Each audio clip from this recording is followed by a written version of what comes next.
Ang nananatili sa akin at ako'y sa Kanya, ay siyang nagbubunga ng marami. Sapagkat kung kayo'y hiwalay sa akin, ay wala kayong magagawa. Sa mundong ating ginagalawan, madaming pagkukunwari, awayan, walang pananampalataya. Sa kabila nito, may sikat pa bang magniningning? Mapag-isa pa kaya ang mga panalangin natin kung walang pagkakaisa sa pananampalataya? Paano na kaya ang kinabukasan natin? May bukas pa kayang haharapin?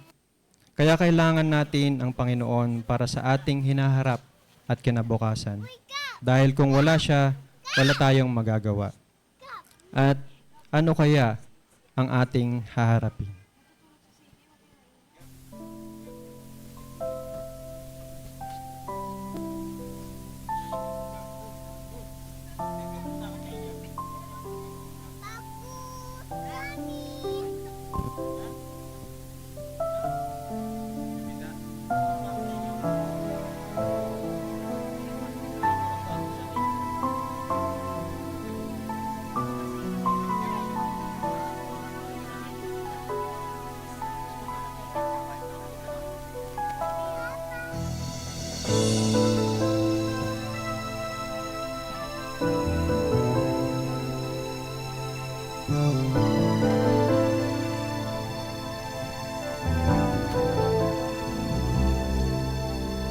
Anong binhi ang iyong ipupunla?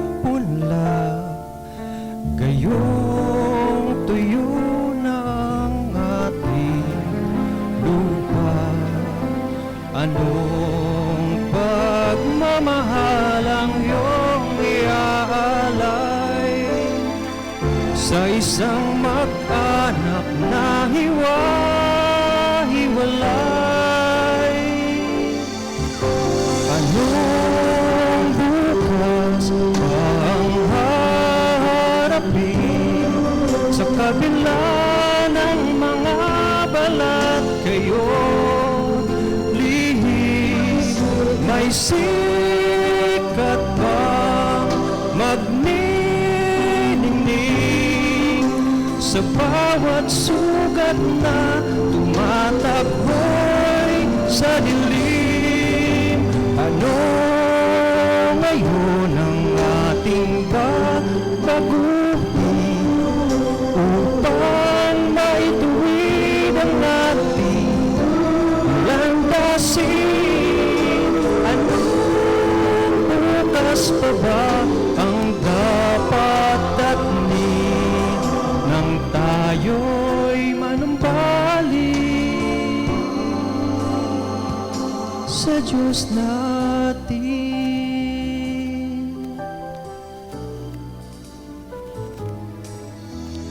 Anong daigdig ang iyong ibibigay sa salit-salin lahing nag-aaway?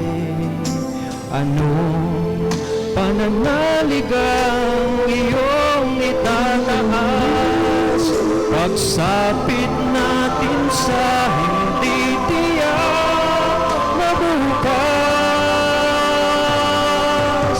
Anong bukas ang haharapin sa kabila ng mga balat kayo lihim? May sikat bang magniningning sa bawat sugat na tumatakboy sa dilim? Ano ngayon ang ating babaguhin upang maituwid ang ating landasin? Anong bukas pa ba ang dapat tatnin nang tayo'y manumbalik sa Diyos natin? Mapapanaag ba ang sinag ng pag-asa? Mapagsabi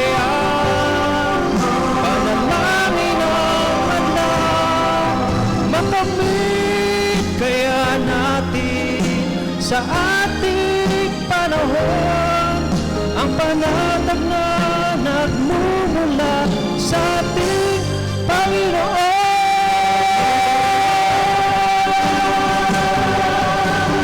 Anong bukas pa ang harapin sa kabila ng mga balat ngayon?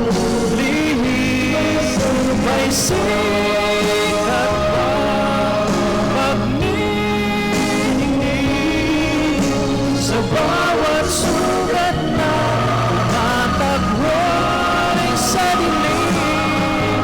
Ano ngayon ang ating babaguhin upang may tuwid ang ating landasin? Ano bukas pa ba ang dapat tatnin nang tayo'y manumbalik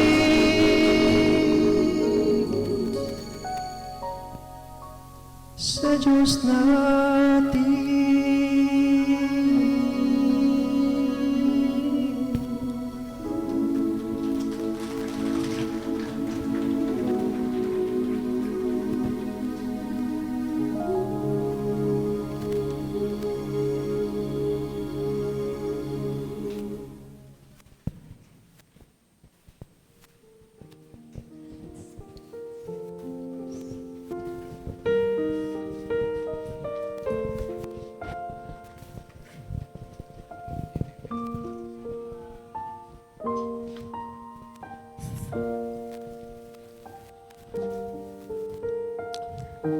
Mateo 1, verse 21. At siya'y manganganak ng isang lalaki, at ang pangalang itatawag mo sa kanya ay Jesus, sapagkat ililigtas niya ang kanyang bayan sa kanilang mga kasalanan. Maaring salat man tayo sa mga material na bagay, yan ay di malaga. Ang pagmamahalan, pagpapakumbaba, at pagiging masaya, kung ano ang mayroon tayo, yan ang mas mahalaga. Higit sa lahat, ang pagkakaroon ng Kristo sa puso natin, yan ang mensahe at tunay na diwa ng Pasko. Yan ang Pasko.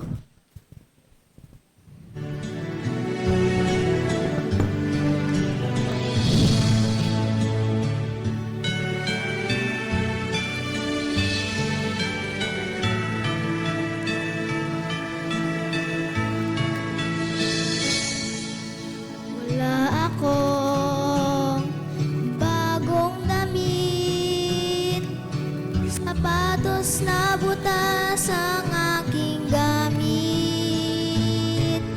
Ngunit di ako naiinggit,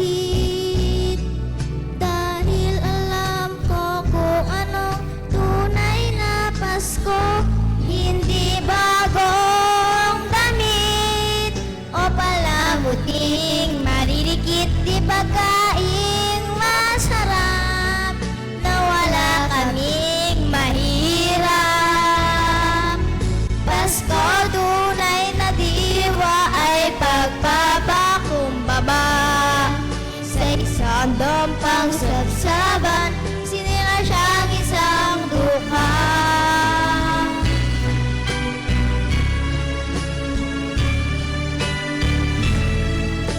Walang parol at Christmas tree, walang Pasko sa tulad namin. Ngunit di ako naiinggit, dahil alam ko kung anong tunay na Pasko. Hindi bagong damit o palamuting maririgit, di pagkaing masarap na wala kaming mahirap. Pasko, tunay na diwa ay pagpapakumbaba sa isang dampang sabsaban, sinila siyang isang dukha.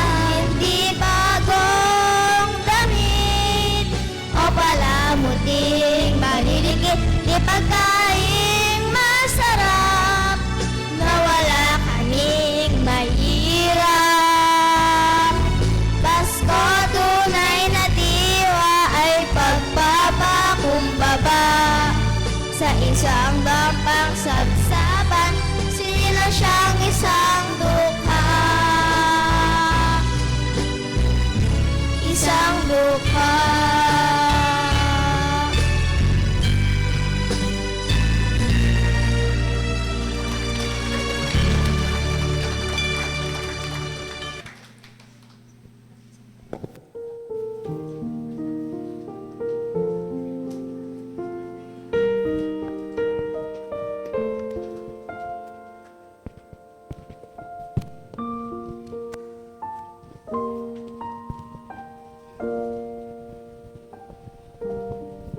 Sabi po sa Romans 5:8, datapwat ipinagtatagubili ng Diyos ang kanyang pag-ibig sa atin na nang tayo'y mga makasalanan pa, si Kristo ay namatay dahil sa atin.